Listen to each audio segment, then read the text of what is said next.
Good morning everyone. आज का the Hindu हम स्टार्ट करते हैं। आज का पहला इम्पॉर्टेंट आर्टिकल फिज़िक्स के नोबेल प्राइज़ से रिलेटेड है। देखो, फिज़िक्स में नोबेल प्राइज़ 3 लोगों को दिया गया है इस बार। ये 3 लोग फिज़िक्स में कौन हैं? पहले हैं पीरे एगोस्थिनी, दूसरे फ्रेनेक क्राउज़र और एने हॉलियर।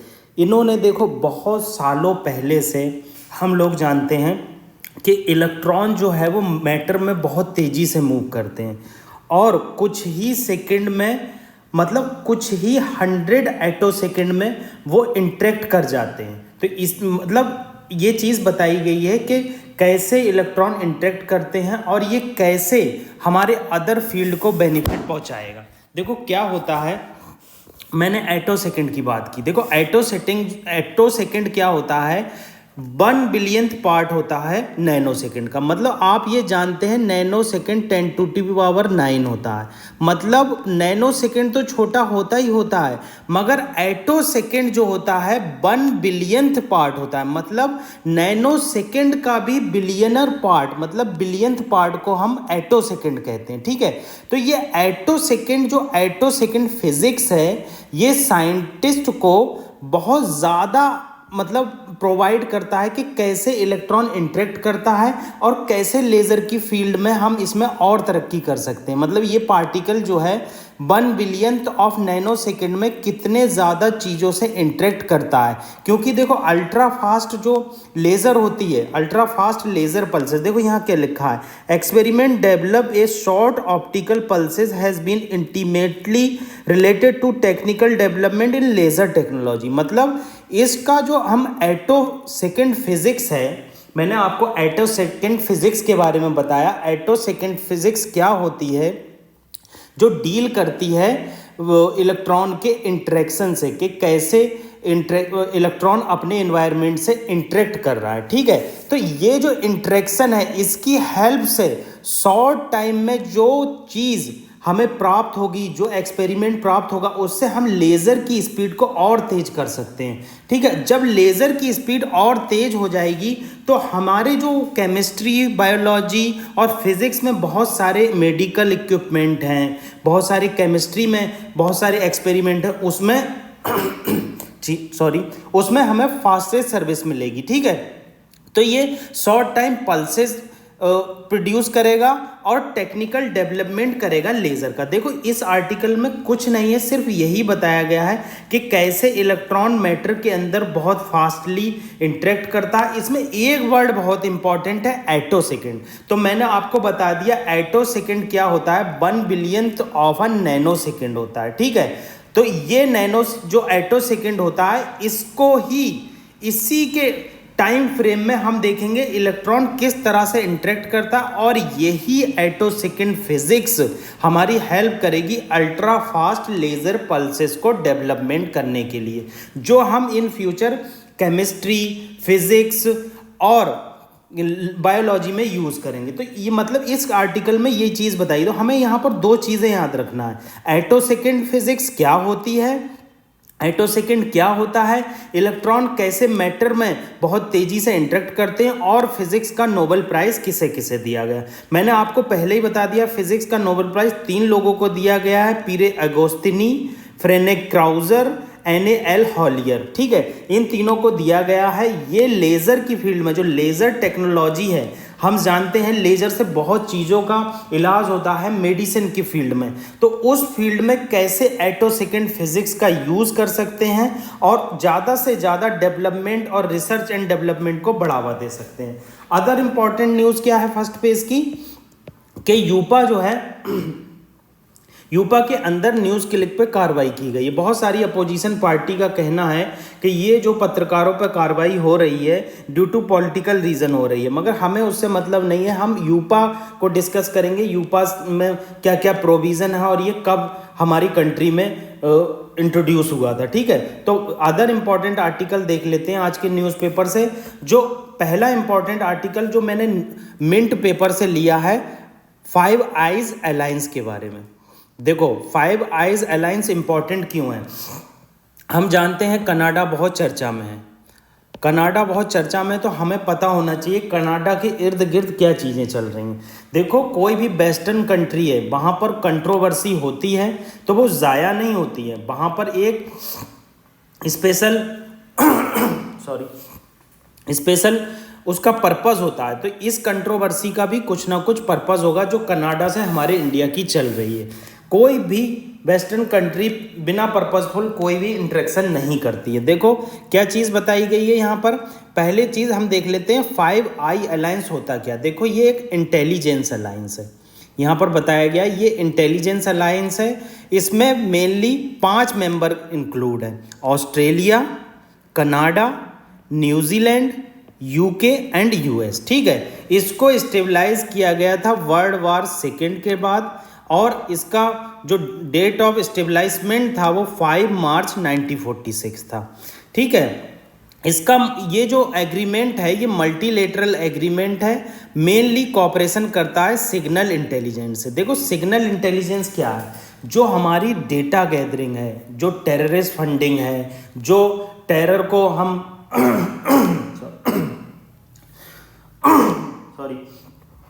जो टेररिस्ट को कंट्रीज मदद प्रोवाइड करती उसको इंटेलिजेंस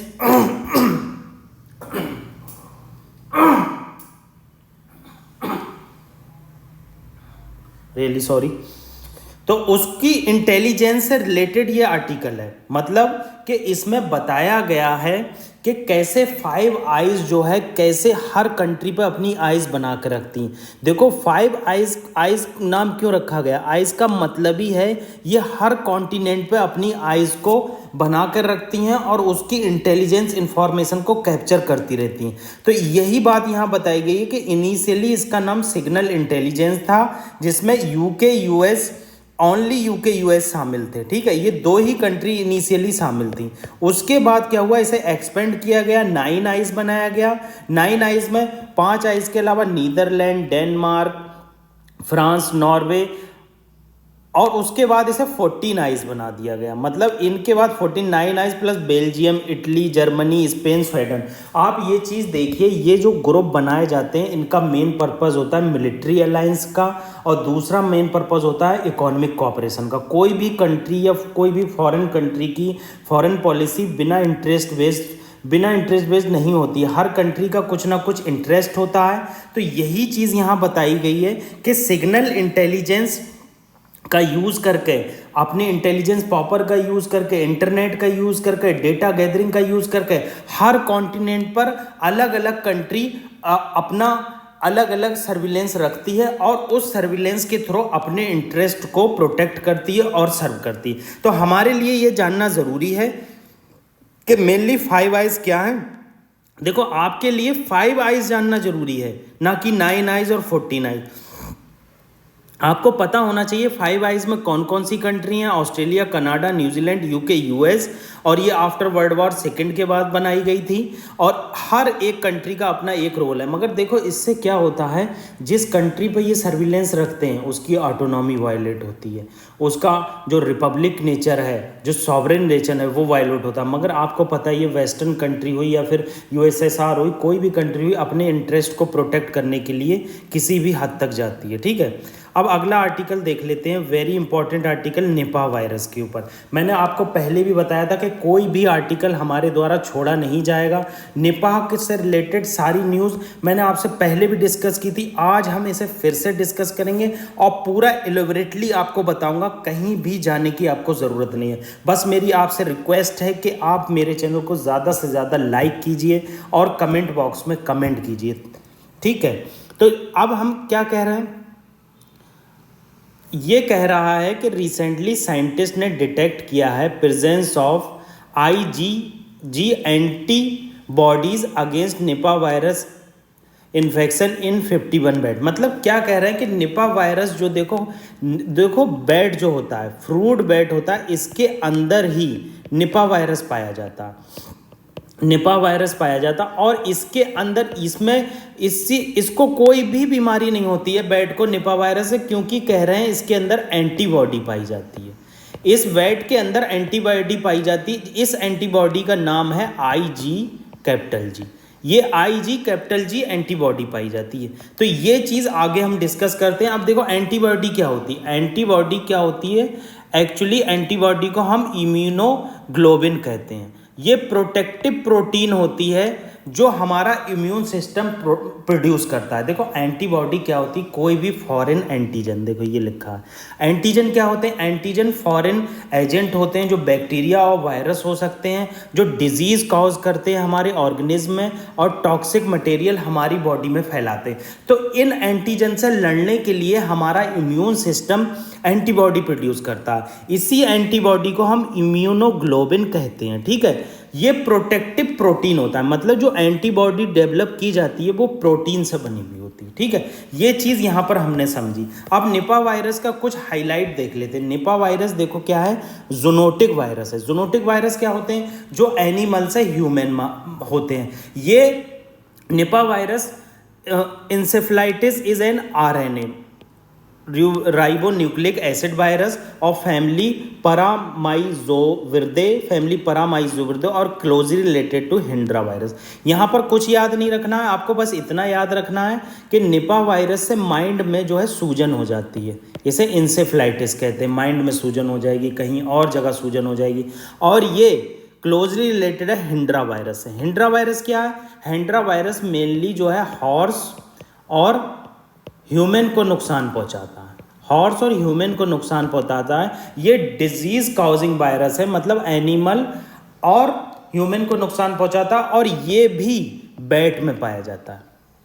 बैट्स के अंदर ये आपको हिंड्रा वायरस मिलेगा। देखो निपा वायरस और हिंड्रा वायरस दोनों मिलता है, और बैट के अंदर एंटीबॉडी होती है जो उसे मेंटेन करके रखती है, जिससे बीमारी नहीं होती है। मगर हमारे अंदर ऐसी एंटीबॉडी नहीं होती है, इसलिए हमें जो है उससे इन्फेक्शन हो जाता है और वायरस हमारी पूरी बॉडी में फैल जाता है। ठीक है, हिंड्रा वायरस देखो इन्होंने बताया है कि कॉज करता है सीवियर ऑफ एन फटल डिजीज, मतलब बहुत ज़्यादा फटल डिजीज, एक एक्सट्रीम डिजीज प्रोड्यूस करता है। अब निपा वायरस का अगला पॉइंट देख लो, ये फर्स्ट टाइम मलेशिया और सिंगापुर में हुआ था 1998 एंड 1999 में। ये डोमेस्टिकली पिग में मिला था, उसके बाद डॉग, कैट, गोट, हॉर्स, सीप में मिला।